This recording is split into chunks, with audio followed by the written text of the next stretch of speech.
Kartu su pastolių nuoma klientams gali būti teikiamos su šia veikla susijusios paslaugos. Kad programa galėtų apskaityti teikiamas paslaugas, sukurtas funkcionalumas integruojantis paslaugų suteikimą su pastolių nuoma, sąskaitų eilučių, sąskaitų ir pajamų ataskaitų formavimo srityse.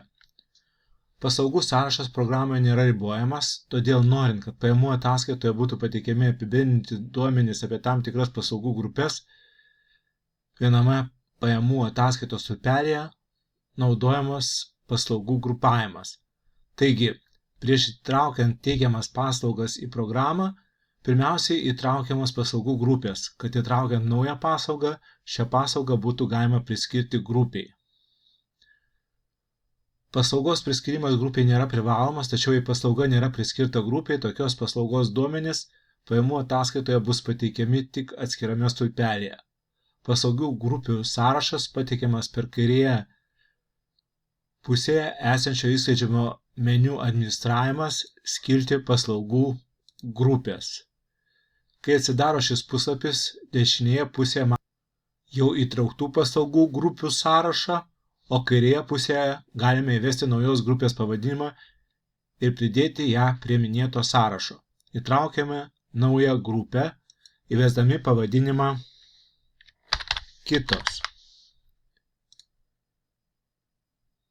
Ir paspausdami mygtuką įtraukti paslaugų grupę.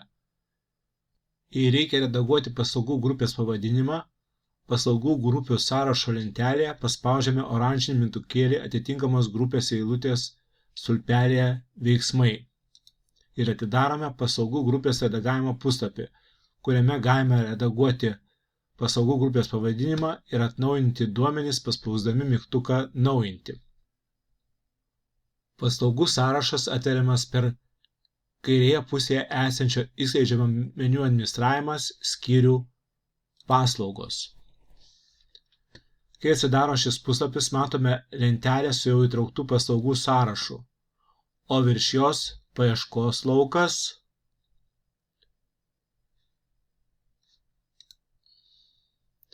filtravimo ir naujos paslaugos įtraukimo mygtukai.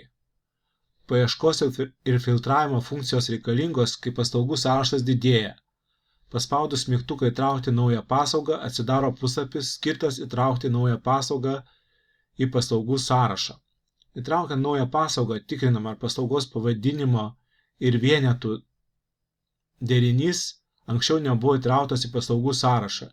Jei toks derinys jau buvo įtrauktas, programa sustabdo naujos paslaugos įtraukimą ir išskleidžia programos vartotojui atitinkamą pranešimą. Paslaugos pavadinimas gali kartotis paslaugų sąraše, kai naudojamas su skirtingais matavimo vienetais.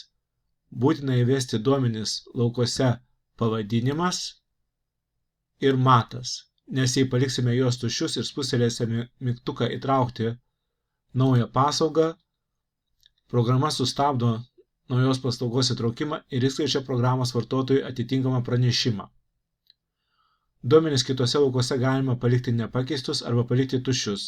Jei paslauga naudojama dažnai, jos kiekis ir vieneto kaina retai keičiasi, galime vesti duomenis laukuose pradinis kiekis ir rekomenduojama mato kaina. Tuomet šių duomenų nereikės įvesti formuojant paslaugų teikimo aktą. Jei reikia redaguoti